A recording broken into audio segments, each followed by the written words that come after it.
Then in 2022, did he have the system with him? In 2022, it's a very, very complex question that we are asking. I used to write quite a bit on the split between Mr. Kenyatta and Mr. Ruto. And if you remember, and if you go back and read those, on many occasions I asked questions about the split between these two gentlemen. And the question was always this, that in that split, who has gone away with the biggest chunk of the state? And in fact, I didn't say just the biggest chunk of it, I said the most lethal, the biggest and the most lethal chunk of the state. I think what we know now is that Mr. Ruto really superintended and controlled the biggest chunk of the state and the most lethal elements of the state. I think it's fair to say that Mr. Kenyatta, for reasons that historians will debate into the sands of time, Mr. Kenyatta was betrayed by a lot of people around him. Okay. Yeah. So I would say, to answer your question, I would say that I would, although Mr. Kenyatta, supported Mr. Odinga's candidacy, I would say that, he did not have the machinery of the state. The system was not with Mr. Kenyatta. It was not. In that support. It was now, not. because you had raised those questions, it means that you kept, even as you were working in the inner circles of Azimio, yes, you kept asking yourself this. Yes. You met with the president many times when he was meeting with Raila. You were having conversations with your candidate, Raila Odinga. At that point, say by the end of July 2022, did you see the system not with you? Well, I think that... Or did you see the system with you? I think that... So let me explain one thing. So the word system is a kind of an... not oxymoronic, but it's a term that is a little confusing to many people because it sounds like there's a system sitting somewhere waiting to pounce. There's nothing like that. What I would say that there are two institutions that I think were important.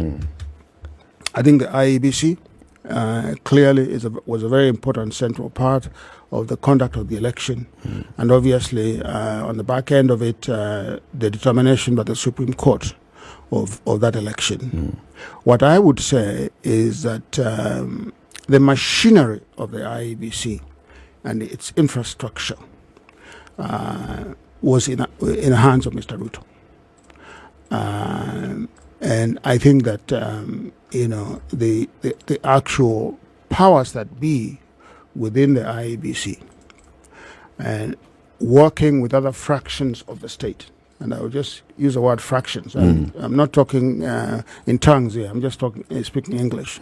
But working with other fractions of the state, I think were able to compromise the election. And yet this IEBC, the Handshake brothers, had actually participated in amending the law on the selection panel and appointment of members to the IEBC. True. They have not even rejected the claim that they controlled the process of getting the four new people into the IEBC. Yes. So the Cherera 4, the majority of the commissioners in the IEBC were actually picked through a system that was controlled by the Handshake brothers. I think that... But then you tell us that the IEBC machinery, they were not able to get into the IEBC machinery and control it? No, not really control it as such. Just make sure that it conducts a fair election. What did those four do? I mean, if you took in those four into the commission. So I can explain a little bit here, if you permit me. I think that if you study institutions and how they function and how they are sort of structured and how they function, there are always power centers in institutions, and so what you see may not be what is there. Yeah, you may see something, but then what is there could be something else. I think I can speak without equivocation and say that the four new commissioners never really got seated at the IEBC, never really got entrenched, never really exercised an authority, did not have real knowledge we're not permitted to have real knowledge of that system, which is Byzantine. It's a very, very Byzantine. It's a dark institution inside. It was the heart of some of the most bizarre sort of human impulses, of which Mr. Raila Odinga had no knowledge of.